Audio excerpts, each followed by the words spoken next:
सृजति प्रभुः न कर्मफल संयोगं स्वभावस्तु प्रवर्तते न दते कस्यचित् पापं न चैव सकृतं विभुः अज्ञानेनावृतं ज्ञानं तेन मुह्यन्ते जन्तवः। अनुवाद तुम पढ़ो, तुम्हारे पास है ना शिवा? लेके तो बैठे हो, पढ़ो। The embodied spirit, master of the setting of this body, does not create activities, nor does he induce people to act, nor does he create the fruit of action. All this is enacted by the modes of material nature. Modes of material nature is acted by this, ये बताया गया है। तो हिंदी अनुवाद देखो।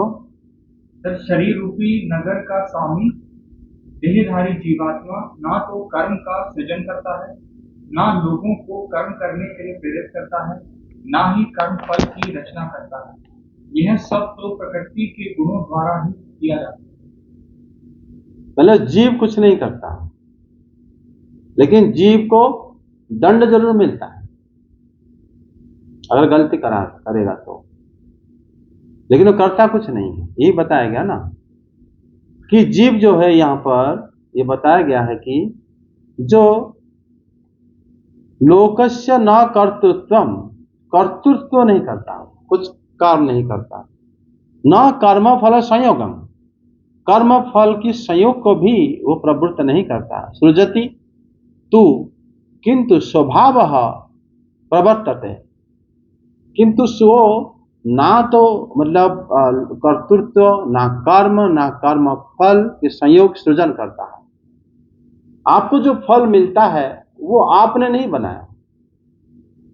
जैसे अभी हम चर्चा कर रहे थे ना कि आप काम कर सकते हो, फल आप नहीं कर सकते। फिर दूसरी बात ये भी बताया गया है कि जो कर्म भी हम सृष्टि नहीं कर सकते, बल्कि इनका जो स्वभाव है अनादि अविद्या ही इनमें प्रवृत्त रहती है। मतलब जो मोड्स ऑफ मटेरियल नेचर जो है वो उसको बनाता है। कैसे? इसको कैसे आप अनुभव करोगे? चक्रवर्तीपाद बताते हैं कि अगर मान लो जीव के अंदर कोई कर्तृत्व आदि नहीं है तो ईश्वर रचित संसार में सर्वत्र जीवों को कर्ता भोक्ता माना जाता है कि इन्होंने इसको करा है ना। आपके द्वारा ये मतलब जैसे कोई नेता मान लो कि ब्रिज को, पुल को उद्घाटन करते हैं, ये नेता द्वारा करा गया, उनमें लिखा जाता है। कई जगह में कहते हैं इन्होंने, किसने बनाया ना, उन्होंने बनाया था। अगर कोई करता नहीं है तो क्यों बताया जाता है कि इन्होंने करा है? ये बात है, प्रश्न उठता है। तो परमेश्वर में जो वैषम्य, उसमें परमेश्वर में वैषम्य, नैर्गुण्य आदि दोषी को संभावना होती है। फिर उत्तर में कह सकते कि न कर्तृत्वम, उन्होंने ना कर्तृत्व की, न ही कर्तव्य रूपम, न ही कर्मफल का संयोग उन्होंने किया है। भगवान भी नहीं करें, हम लोग भी नहीं करें, भगवान भी नहीं करते इस प्रकार कि कोई कर्म करना या तो कर्म की फल। फिर इसमें क्या होगा ना, चक्रवर्तीपाद बताते हैं अगर ऐसे होगा जीव को कर्तृत्व आदि अभिमान में आरोहण कराने में, इसमें बताया गया है कि न ही कर्म फल का संयोग अर्थात भोगों को सृष्टि करता है। जीव को कर्तृत्व अभिमान आहरण कराने के लिए जीव का स्वभाव अर्थात अनादि अविद्या ही प्रवृत्त होता है। अगर अविद्या नहीं होता तो हमें इस प्रकार काम करने की प्रेरणा हमारे अंदर नहीं आता।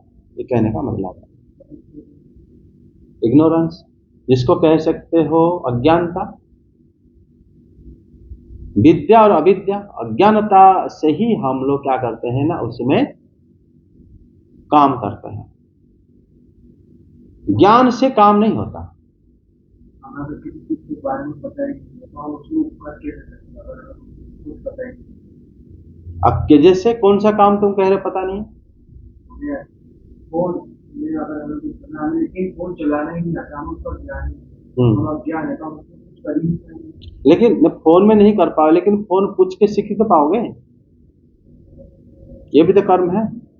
अज्ञान और ये भी अज्ञान है। मेरे समझ नहीं पाया आपने जो समझा है, अज्ञान और ज्ञान। अज्ञान वो समझ रहा है कि कुछ पता ना होना, ज्ञान अच्छा। का मतलब इससे हम किताब पढ़ी समझे तो ज्ञान होता नहीं, वो ज्ञान नहीं होता। है, और अज्ञान ज्ञान से नहीं करता। जैसे मान लो तुम स्कूल जाते हो या ऑफिस जाता है, वो कहीं काम जा, मान लो कि शॉप जाते हैं, कर्म करते हैं ना। हाँ, एक्चुअली कर्म ये नहीं करते, अविद्या ही कराता है, अज्ञान कराता है हमको। कैसे, इसको समझना चाहिए। और अज्ञान आपको काम कराता है। अज्ञान कैसे कर्म कराता है आपको? अगर आप काम करने निकले घर से और आप गए, कर्म करे, कर्म करके आ गए, उसके बाद दूसरे दिन फिर वो जो पैसा लेके आए, आप अपने घर के सामान खरीदे, खरीदने के बाद फिर आप सोच रहे हो कि आगे हम कैसे वो प्लान करेंगे और आगे कैसे निकालेंगे, फिर पैसा कहां से आएगा, ये विषय में चर्चा करते हो, दूसरे दिन जाते हो। यही तो हमारी रूटीन है। ये सारा अज्ञान नहीं तो क्या है? क्योंकि जिसके लिए हम कर्म करते हैं, हमारे आयुष्य नहीं रहता, उम्र नहीं रहता, लेकिन वो काम को हम आधा छोड़ के मर जाते हैं। तो फिर वो ज्ञान कैसे हुआ? आप अपना खुद अपने एक अज्ञानता से ही काम करने चले गए थे और जा रहे हो। प्रत्येक काम को अज्ञान ही माना जाएगा। तो यहां पर कहा जाए कि जीवों को जो मतलब भगवान ना तो कोई कर्म कराते हैं, ना भगवान यहां पर जीवों में कोई प्रवृत्ति जो प्रेरणा आता है वो भी भगवान नहीं देते। हम लोग दोष देते हैं कि भगवान ने हमें कुछ नहीं बुद्धि दी। भगवान मुझे सही बुद्धि दिए होते तो मैं आज अच्छा नहीं करता। उन्होंने तो जानबूझ के मुझे गलत बुद्धि दिए, मैं चोरी कराई से, मेरा कोई दोष नहीं। लोग ऐसे कहते हैं, मलमूर्ख लोग कहते हैं। भगवान कह रहे हैं कि ये सब उनको कौन देता है? उनको यही देता है, अज्ञानता उनको देता है। अज्ञान उनको ये सब वस्तु प्रदान करता है स्वभाव से। समझे? हम लोग करते क्या है? हम लोग अपनी मन, अपनी बुद्धि, हमें अंतःकरण के द्वारा हम अपनी लालसा को बढ़ाते हैं कि नहीं बढ़ाते हैं? हाँ, अगर हम मान लो तुम बाहर निकलो, तुम मान लो गलत संगति में आ गए, तुम्हें कहे कि मुझे इतना रुपए की जरूरत है, तुम कहे ये कर लो, रुपए मिल जाएगा। देखो उसको भी मिला, तुम झट से करोगे। क्यों? तुम्हें एक वस्तु की आवश्यकता है, तुम कुछ विचार भी नहीं करा, ठीक है? फिर गए, वो काम कर दिए, और काम करने के बाद पैसा मिल गया। पैसा मिलने के बाद आप इंद्रिय तृप्ति करें, फिर आप बुद्धि को लगाए मैं कैसे दूसरे दिन और पैसा लाऊंगा, है? इस प्रकार जो काम हम करते करते हम अपने आप को भूल जाते हैं कि नहीं भूल जाते? हम अपने आप को याद नहीं आते हम है कौन। हम इतने दिन हम हमेशा चाहते हैं यंग रहेंगे, थोड़े दिन बाद पता चला बाल झड़ गए और हम लोग बूढ़े हो गए और हमारा विषया पे आ गए। कम दिन तो, ज्यादा दिन तो नहीं रहता लगता उस सब चीजों के लिए। तो फिर उसी समय आप अपनी जो कर्म आपने करा था, आपको जो फल मिला था, उसका क्या आप गिनाओगे, क्या करोगे उसका? वो सब छोड़ छाड़ के जाना होगा मृत्यु समय में। लेकिन आप जहां जा रहे हो, क्या करोगे जाके वहां पे? आपका क्या मतलब उसी बारे में क्या ज्ञान है? कहां जा रहे हो? कुछ ज्ञान नहीं। तो पूरा जीवन में जो आपने जो कार्य करा वो अज्ञान से ही करा, अपने अविद्या से ही करा। ज्ञान होता है, भगवान बताते हैं अविद्या और विद्या वो एक ही शक्ति से आया है भगवान का, और दोनों को भगवान, ज्ञान और अज्ञान, भौतिक जगत में जो ज्ञान और अज्ञान दोनों एक शक्ति है भगवान का, दो शक्ति नहीं है। अगर एक शक्ति है, जीव अगर ज्ञान को पा लेता है, इसका मतलब जीव जो है मुक्त है, स्वभाव से वो मुक्त है, उसके पास वो क्वालिटी भी है, तभी तो ज्ञान को ग्रहण करके मुक्त हो जाता है। अज्ञान, अगर जीव हमेशा अज्ञान में रहता तो उसको ज्ञान कभी मिलता नहीं और समझ भी नहीं पाता। तभी जीव गोस्वामी पाद बताते हैं कि अगर अज्ञानता जीव अज्ञान में है तो वो उसका एक माया है या भ्रम है। जब वही ज्ञान उसको मिल जाता है, भगवान अज्ञान और ज्ञान को, विद्या और अविद्या को एकादश स्कंद में एक करके वर्णन करे हैं कि दोनों ही मेरी शक्ति है। दोनों को उन्होंने एक वचन में भी व्यवहार करे हैं कि दोनों शक्ति जो है मेरा एक शक्ति, दोनों एक शक्ति का दो रूप है।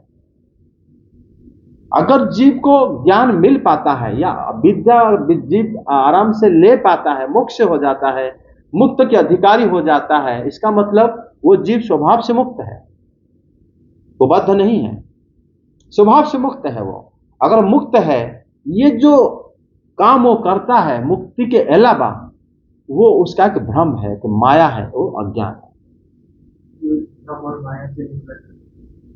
ज्ञान से, विद्या से, वो विद्या भी भगवान ने दिए हैं। जो विद्या अभी हम डिस्कस कर, पहले तो अभी कह रहे हैं ये वाला भगवत गीता में मिल जाएगा। भगवत गीता में तो पहले मना कर रहे हैं कि ये मिला, मतलब ये जीव को, ये जो मतलब जीव जो काम वगैरह करता है, ये वास्तव में अज्ञान से ही करता है। ज्ञान से करता तो मुक्त, वो तो आनंद में हो जाता, मुक्त होता है। वो दुखी है, परेशान है, बहुत सारे प्रकार की मतलब जंजाल में जकड़ा हुआ है। क्यों ये सब होता है?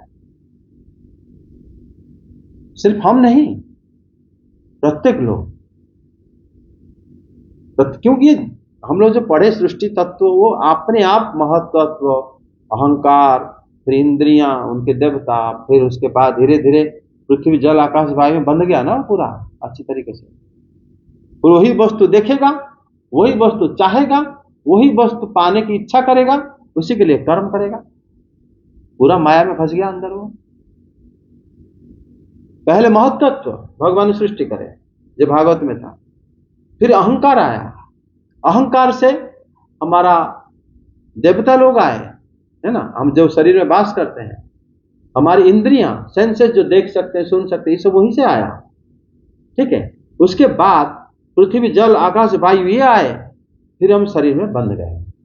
हमें जो आवश्यकता है सामने दिख रहा है, हमारी चाह वस्तु सामने है, उसको पाने के लिए हम काम करते हैं। तो ये काम जो अज्ञान नहीं तो क्या है? ये दोनों कहां से आया है? पहले दोनों था नहीं। ये सब महत्त्व से सृष्टि हुआ है, और वो काल की प्रेरणा से भगवान सृष्टि कराए हैं, माया। तभी यहां पर भगवान कह रहे हैं कि ये अविद्या ही उनमें प्रवृत्ति जागृत कर देता है। मान लो आप अपनी इंद्रियों को संयम नहीं करें, सत्संग नहीं करें, आप प्रत्यह जाके देख केवल धन की असत्संग करें, आपको धन की बहुत आवश्यकता है, आपने जैसे असत्संग करोगे आपको लग जाएगा यार मुझे तो पैसा बहुत जरूरत है, मुझे पता ही नहीं था। धीरे धीरे आप क्या करोगे, एक जगह में देखोगे कि पैसा है, आप पाने के लिए चोरी भी कर सकते हो। तो चोर जो वृत्ति क्या भगवान ने आपके अंदर दिए? अविद्या ने दिया, अज्ञानता ही दिया। आपने क्या करे ना, अविद्या द्वारा ही आप प्रेरणा आपके अंदर आ गया, एवं आप निकले। फिर उसके लिए फिर आप प्लास कटर वगैरह खरीदे, फिर जाके अंदर घुसे और सब लेके पैसा फिर भागे, है ना। ये वृत्ति जो है हमें अविद्या दे देता है। मनुष्य स्वभावतः जो जितने खराब गुण, जिसके अंदर कितने भी खराब गुण हो सकता है, वो सारा भ्रम है, माया है, वो खराब नहीं है। कोई भी व्यक्ति खराब नहीं, वो माया में जकड़ा हुआ है, असत्संग करा हुआ है। बल्कि वो व्यक्ति मुक्त है, वो बुद्ध है, वो आत्मा है, आनंदमय है, लेकिन वो अपना स्वरूप को भूल जाता है। वो आत्मा स्वरूप को अपने आप को भूल जाता है, मतलब समझ नहीं पाता।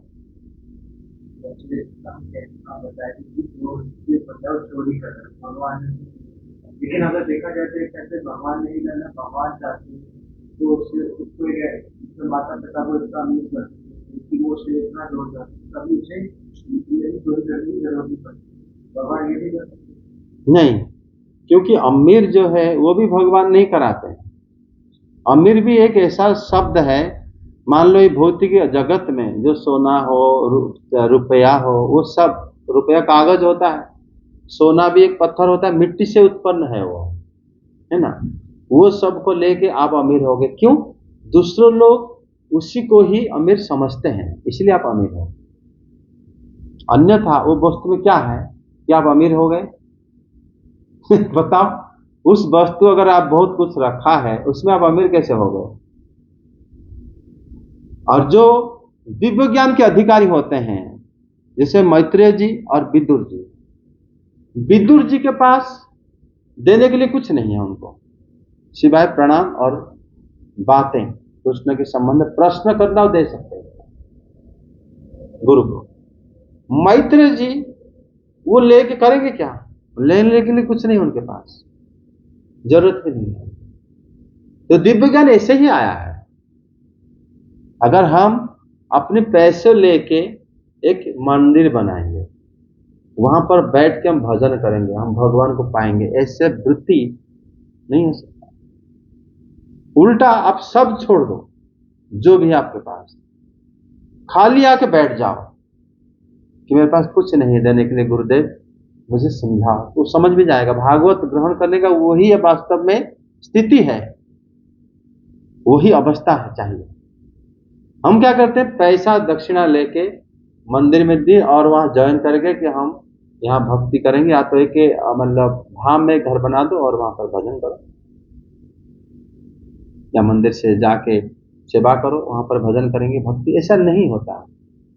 जब तक आप सब नहीं छोड़े। सनातन गोस्वामी बाद क्या करे थे, उनके पास इतने, उनको मिला था सोने का सिक्का, जब वो रिटायर्ड हुए थे, जब छोड़ दिए वॉलंटियरली रिटायर्ड हो गए थे, तो उसमें कितना मंदिर बन सकता था? 1000 मंदिर बन सकता था। उनके एक नौका में जितना भरा सोना था, लेकिन वो आके मंदिर मतलब चैतन्य महाप्रभु देखे कि मैं सारे पैसा आपको देता हूँ, अब मैं ज्वाइन करता हूँ आपके मिशन में, ऐसा करे थे वो? सब छोड़ दिया था, सब कुछ छोड़ दिया। यहां तक ये चादर था सब, जो कि महंगा था, राजा थे तो महंगा ही होगा, उसको भी जब भक्त लोग उसको देखने लगे तो सब लोग खाली मतलब ऐसे ही कपड़े पहने देखने लगे, तो फिर वो जाके उसको एक धोबी को दे के वहां से के फटा चिथड़ा को लेके ओढ़े, तब फिर वो आए। ठंड का दिन था, तब भक्त लोग उसको आलिंगन कर। मतलब देखो, जब तुम छोड़ोगे नहीं, तुम कहोगे मैं भगवान को भजन करूंगा, कैसे कर सकते हो? ये भौतिक ब्रह्मांड में हमें सब कुछ छोड़ना पड़ता है। अब अंदाजा लगाओ, हमारे शरीर जो बना है उसको भी छोड़ना पड़ता है।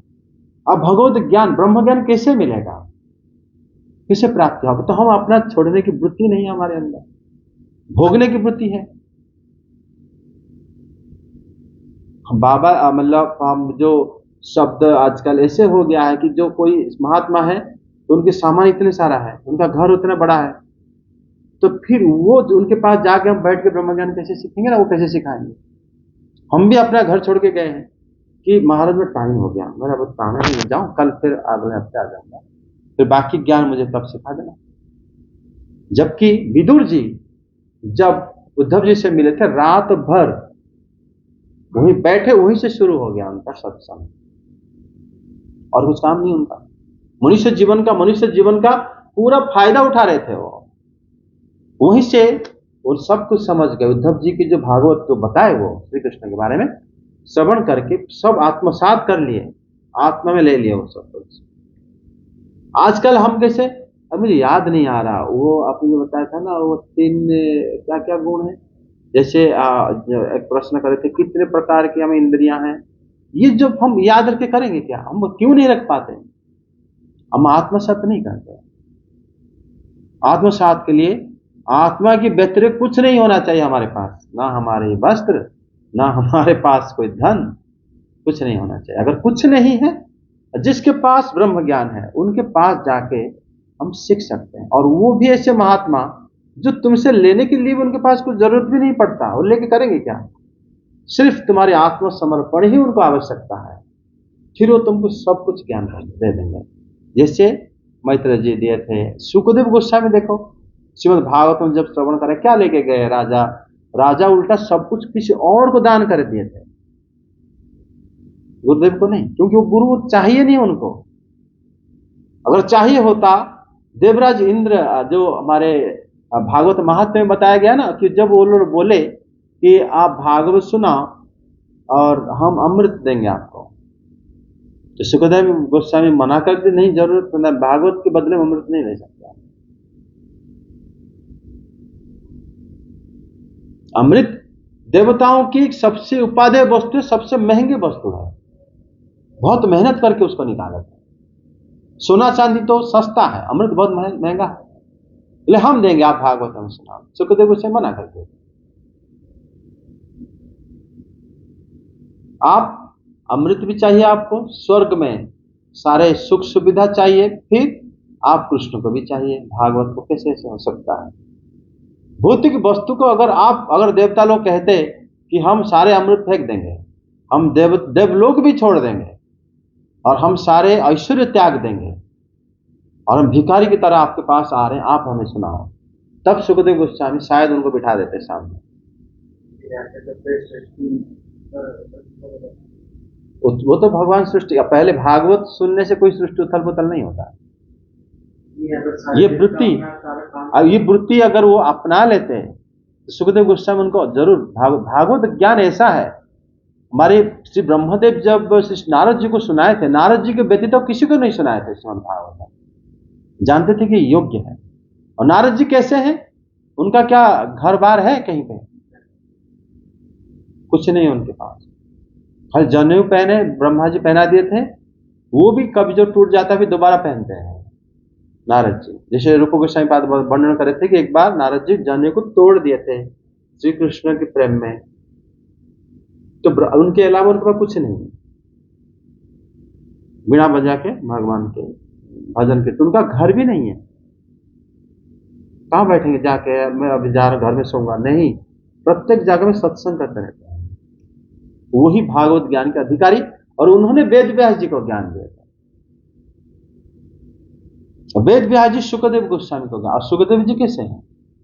और वेद व्यास जी को ज्ञान तब मिला जबकि वो अवतार ही लिए थे सिर्फ शास्त्र रचना करने के लिए, रचना करने के बाद उनको अशांत हो गए थे वो वेद व्यास, जबकि श्री कृष्ण के बारे में वर्णन करे हैं महाभारत में, लेकिन मुख्य रूप से वर्णन नहीं हुआ है। श्री कृष्ण ही एकमात्र, श्री भगवान ही एकमात्र सारे वस्तुओं के श्रेष्ठ हैं, और हर समय उनको भक्ति करना चाहिए। ये बात वेद व्यास नहीं लिख पाए थे महाभारत में, भागवत में फिर रचना हुआ श्री नारद जी से। भागवतम ऐसे आया था, और दिए किसी को, सिर्फ सुखदेव को दिया और किसी को नहीं दिया। सुखदेव गोस्वामी शुरू से बैरागी, और सुखदेव गोस्वामी राजा परीक्षित को तब सुनाए जब महाराज परीक्षित सब कुछ छोड़ दिए थे श्रीमद् भागवत सुनने के लिए। वो योग्यता होता है भागवत सुनने के लिए। भागवत हम जाके लाइब्रेरी में सुनेंगे, पढ़ेंगे, हो जाएगा, और हमें सब कुछ चाहिए, उसके बाद भागवत भी चाहिए, ऐसा नहीं हुआ। मुझे नहीं समझ नहीं पाएंगे, वो आनंद नहीं आएगा उसके अंदर से। तो भगवत गीता में यहां पर भगवान बताते हैं कि जो ब्रह्मसूत्र में बताया गया, वैषम्य निर्गुणे दोषन्न सापेक्ष तथा ही दर्शयति, मतलब परमेश्वरों को वैषम्य एवं निष्ठुरता आदि दोषों से संपूर्ण रूप से मुक्त होते हैं।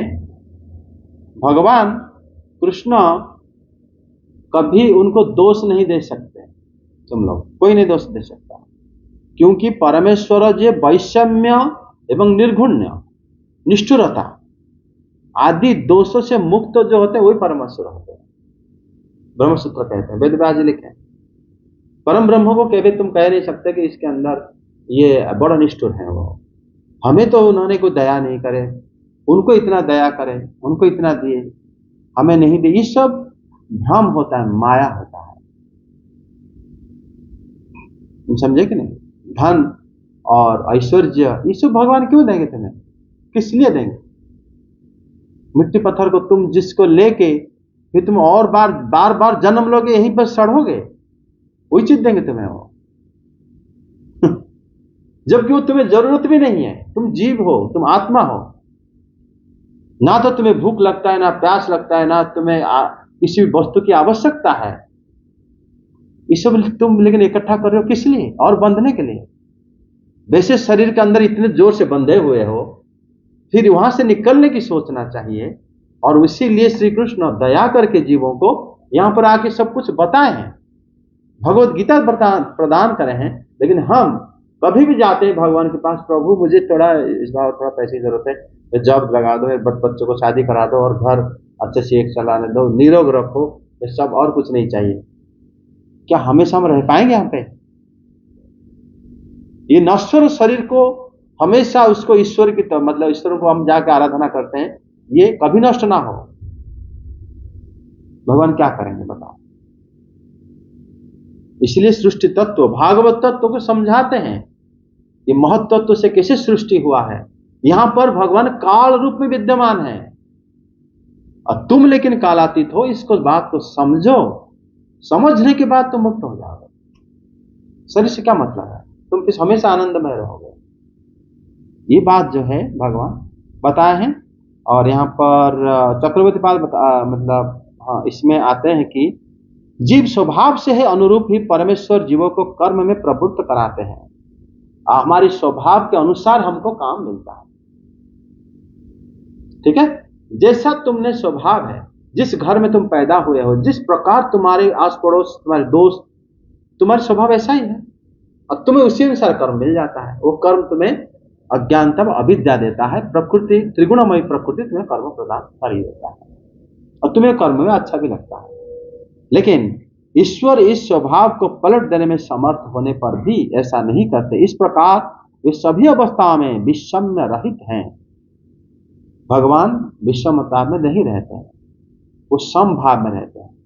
और जब हम शरण में जाते हैं, इसलिए भगवान श्री कृष्ण बोलते हैं कि मेरे शरण में आ जाओ, मैं तुम्हें तब कुछ कर पाऊंगा। तुम तो उसको साथ रहना चाहते हो और उसके साथ तुम और चीज मांग रहे हो मुझे, तो फिर कैसे तुम्हारे उद्धार में कर सकता हूं? समझ में आ गया? इतना रखते हैं। हरे कृष्ण, जय जगन्नाथ।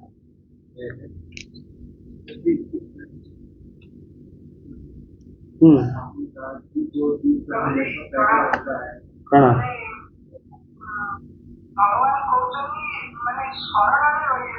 हाँ,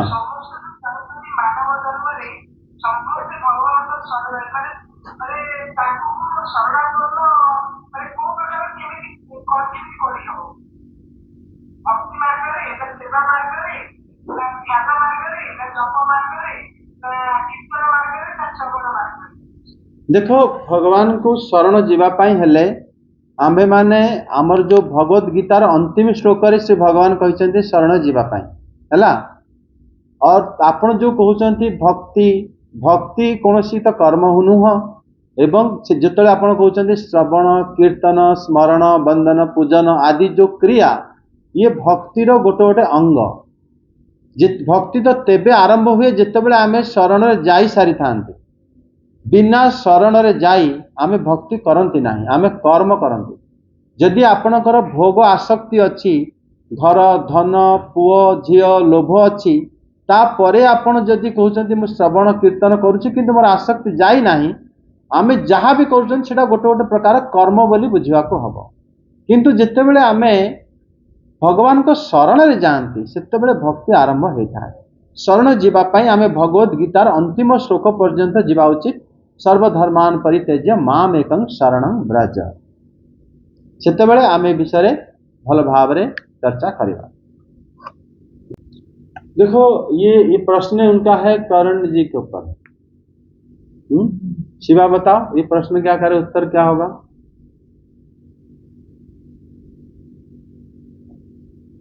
तो उन्होंने जन्म लिया, जन्म तो खैर उन्होंने क्षत्रिय के परिवार में किया, पालन पोषण उनका घर के उसमें हुआ। मतलब हाँ ये बात है कि भाई उनके अंदर एक स्वभाव, उनका जैसे पहले स्वभाव था, उनका कैसे स्वभाव, उस वजह से उनको क्षत्रिय कुल में जन्म मिला। इसलिए तो क्षत्रिय कुल में जन्म मिला, पूर्व जन्मों की वजह से स्वभाव है। तो अब रुद्रों के उसमें आगे भी उनके अंदर एक अंदर से वो चीज ठीक स्वभाव जैसा होता है तो मिल जाता है। इसलिए उन्होंने जाके युद्ध विद्या शिक्षा करे, इसमें गलत क्या है? गलत कुछ नहीं, सही तो है। हाँ, वो अपना कर्म देखो, भगवान बताते हैं कर जैसे तुम्हारा स्वभाव है इसी श्लोक में बताया, वही उसी हिसाब से तुम्हें कर्म मिलना चाहिए। और कर्ण जी को वही कर्म तुमको मिला था। लेकिन इसमें गलत क्या है? गलत कुछ नहीं है। गलत है असत्संग, अधर्म युद्ध, वो गलत था। तुम्हारे पास अगर शक्ति है तो धर्म युद्ध करो, धर्म को स्थापना करने के लिए युद्ध करो, लड़ाई करो। अगर शक्ति है, धर्म जो लोग खराब काम कर रहे हैं उन्हीं उसी शक्ति से करें, ये तो गलत बात है। तुम्हारे पास अगर शक्ति है, जो लोग चोरी कर रहे हैं या जो लोग मान लो लोगों को मार रहे हैं, उनको जाके रोको, क्योंकि तुम्हारी शक्ति है। और तुम्हारे पास शक्ति है, तुम खुद जाके चोरी करके ला रहे हो, शक्ति है, लोगों को जाके मार के उनके धन छीन रहे, तो पाप हो गया ना। वो शक्ति क्या वो उपयोग करोगे क्या? अधर्म में। कर्ण जी क्या करे? कर्ण जी ने द्रौपदी देवी को असम्मान वाणी में करा था, लेकिन वो लोग जब दुर्योधन आदि करे, कर्ण जी ने उनको सपोर्ट करा था, समझे? लेकिन भगवान श्री कृष्ण का उन्होंने सानिध्य लाभ करे थे। भगवान श्री कृष्ण ने उनको बताए थे कि तुम्हें धर्म युद्ध में आ जाना चाहिए एवं तुम महारानी कुंती के पुत्र हो।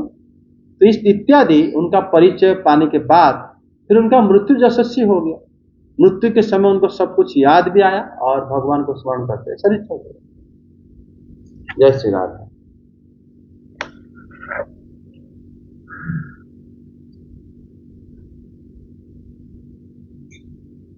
भजहु रे मान श्री नंद नंदन, अभय चरणार बिंद रे।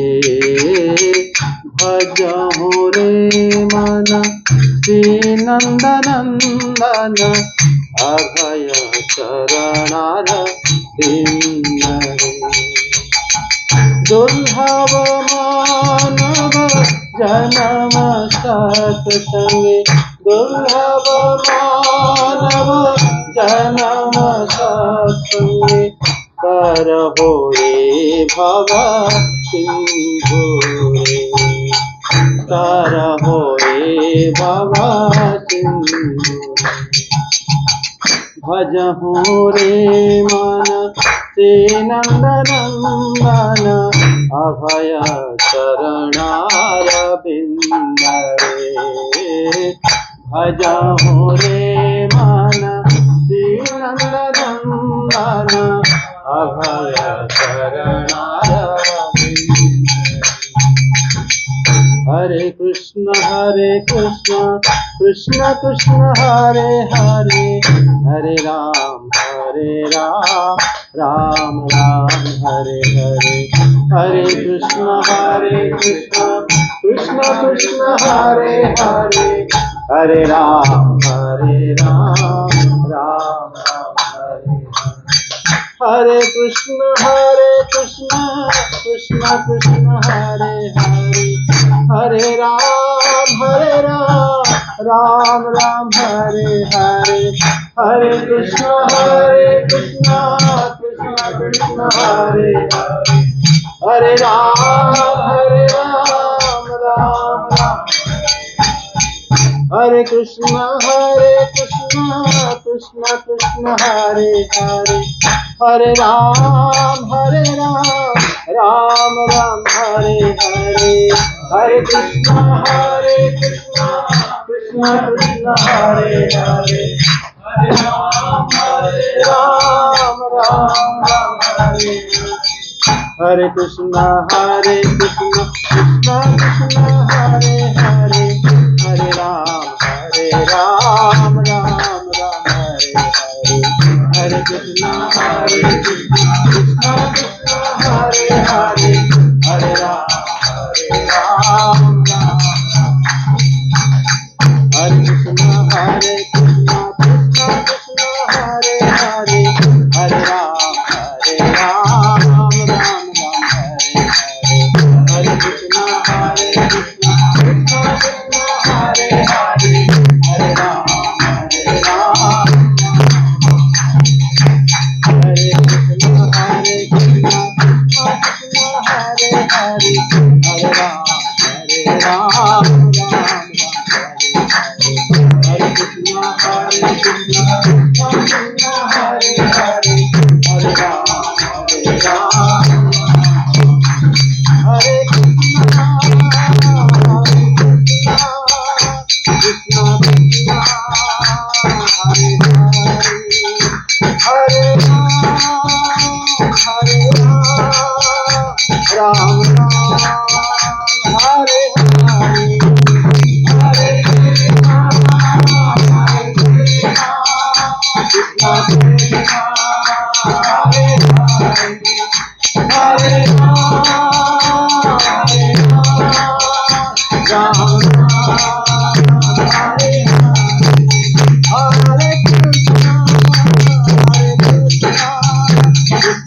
जय श्री कृष्ण चैतन्य प्रभु नित्यानंद श्री अद्वैत गदाधर श्री सदि गौर भक्त वृंद की जय।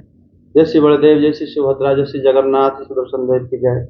भक्तिदेव तुलसी माता की जय। भगवद गीता की भगत की जय। वृंदावन धाम की जय। सभी भक्त वृंद की जय। जय जय श्री राधे श्याम।